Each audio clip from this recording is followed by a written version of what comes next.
Earlier in the show, we brought you a story about a high school finding unique ways to raise funds. Well, these stories are all too common in a bad economy. Tracy Tolentino reports on another high school trying to find different ways to fill in the budget gaps.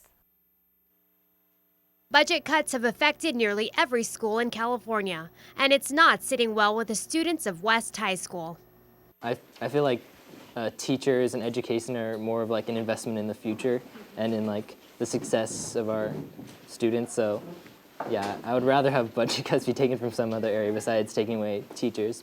The students are taking action against these budget cuts. Each year, the Student Council organizes the Power 106 Celebrity versus Faculty basketball game, with proceeds going to various charitable causes, this year being West High. The community needs to realize that we are the charity this year, and whereas before we've hosted this event for the charity that we sponsor, I think it's a good idea that we take it in our own interest to help the students at the school and to benefit the school itself. The fundraiser is called School Supplies for Student Success. And in addition to monetary donations, students have collected reams of multi-purpose paper in hopes of using funds designated for school supplies to possibly save a teacher's job.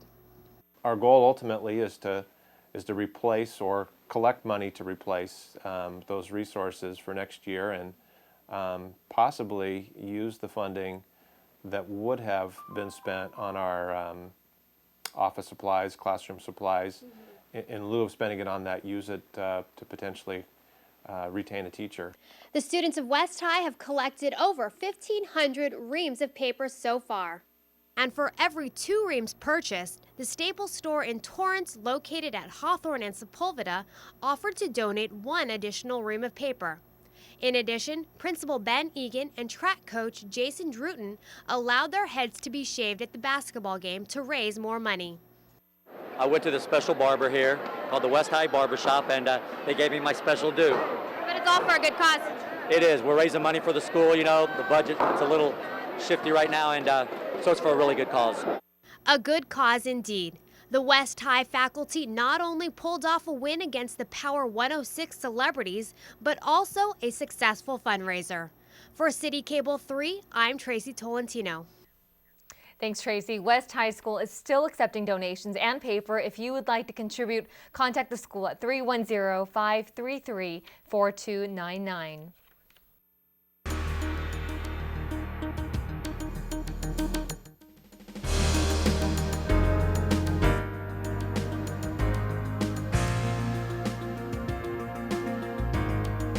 Today, we're kicking off a new monthly segment called Community Safety Watch by joining forces with the Torrance Police Department. We will directly address current safety issues in the community. Let's go out to the police department and to reporter Tracy Carter-Halsey. Torrance is known as one of the safest cities in LA County, but the police department does not want to rest on its laurels. They are always looking for new and innovative ways to reach the community. Besides their presence on sites like Facebook and Twitter, they will also be expanding their reach with team policing. That's a new policy that Chief John New will roll out early next year. And part of this outreach is our partnership with the police department. Together, we plan to address safety issues that face the city today. I'm here with Lieutenant Steve DeAnjou. Lieutenant DeAnjou, thank you for joining us. It's a pleasure being here. Now, speaking of some current issues that are been in the headlines lately, it's been a scam at the local ARCO. What happened? Yes, we received a number of calls from citizens that responding to the article that was in the local newspaper about a skimming incident that happened. Now, skimming is when a device is used to gather ATM or credit card information from the magnetic strip. Then that information is used to make purchases or make additional ATM or credit cards to take people's money. The skimming devices are actually very small. I have one here. It's a very small device, and this is commercially produced. You can buy them off the internet. The card's slid through the slit. All the information is electronically captured in the device. At the end of the day or end of a period of time, it can be downloaded via USB port. Commonly, if a waiter or waitress was going to do this type of crime, they'd hang it down their shirt. When you gave them your card at the end of the meal to pay your bill, as they walk away and they go to swipe your card, they'll also swipe it on a skimming device just like this. So you mentioned restaurants, but some Torrance residents were victims of skimming at an ARCO in Redondo Beach, correct? Yes, that's correct. And the important thing to note is anytime you use an ATM or credit card, you can be a victim of skimming. Skimming devices can be implanted on ATM machines at your local bank, at the point of sale machines, at local gas stations. Anytime that you have your card and you use it to slide it across to do a point of sale, a skimming device can be used. The important thing to remember is to pay attention to what's going on. That ATM machine you go to, before you put your card in, look at the slot. Does it look like it's been manipulated? Does it look like there's some type of foreign object placed inside? Actually go up and grab the slot, jiggle it around a little bit. A lot of times these externally applied skimmers will pop right off if they're on there. So how do victims report this crime? Because it doesn't matter where it's happening, correct? It's important for anybody that suspects they're a victim of identity theft via skimming or any other means to immediately report it to their local police department. Whether the crime happened in Redondo Beach or Torrance, wherever you live, the easiest way to do it is report it to the police department in the jurisdiction where you live. If the crime occurred in a different jurisdiction, that police department will forward the report to the place where the crime occurred. But of course, before a crime is committed, there are some things that people can do to prevent skimming from happening to them. Yes, as with any type of crime, specifically with identity theft related crimes, is pay attention to what's going on.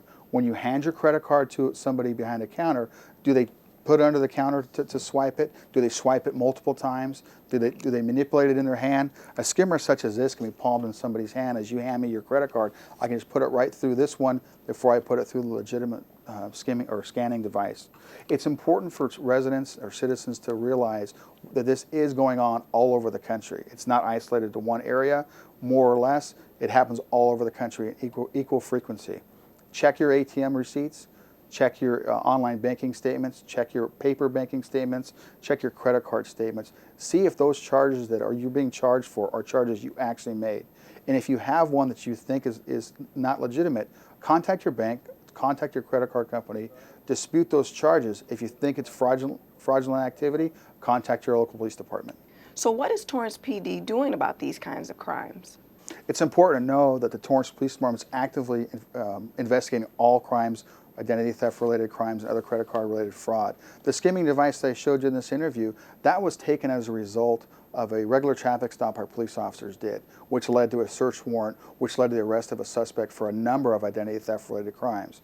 All that paperwork seized during that investigation will be gone through. It goes back to focus-based policing like we talked about at the beginning of the story. We practice focus-based policing, which means getting to the root of the individual crime. We don't investigate that one specific crime, make an arrest, and move on. We get everybody that's involved anytime when we can. That is great information. It has happened to me, and I'm sure it's happening to people across the country. We're going to switch gears a little bit. One of the reasons for this monthly series is to have questions answered from the community directly by the police department. So first up, Joe from North Torrance has a son who's graduating from high school in a couple of weeks, and he wants to know what the PD is doing to crack down on DUIs around graduation parties and celebrations. It's important to note that the Torrance Police Department actively investigates and enforces DUI-related laws. The Torrance Police Department participates in South Bay Regional DUI Task Force, as well as our own interdepartmental task forces. These South Bay task forces happen around graduation time, spring break, and all the major holidays where drinking is prevalent. The South Bay DUI Task Force includes all the South Bay cities, and the officers are specifically directed to look for and try to enforce DUI-related laws. The number of the arrests that happen during those holiday weekends go up sharply as a result of the DUI task force enforcing the DUI-related laws. Lieutenant Steve DeAnjou, thank you so much for all that important information. I'm looking forward to hearing more information in the months to come. Looking forward to coming back. And next month, we'll be discussing 4th of July safety and also protecting your home when you're away on vacation. I'm Tracy Carter-Holsey reporting from the Torrance Police Department. Back to you in the studio. Thank you, Tracy, and thank you, Lieutenant. If you have any questions about safety, crime trends, or how the police department works, we can get you those answers. Send them to thisweek@tornet.com or call us at 310-618-5762. Please tell us your name and what area of Torrance you're from in addition to your question, and we'll try to have the police department answer it on the show.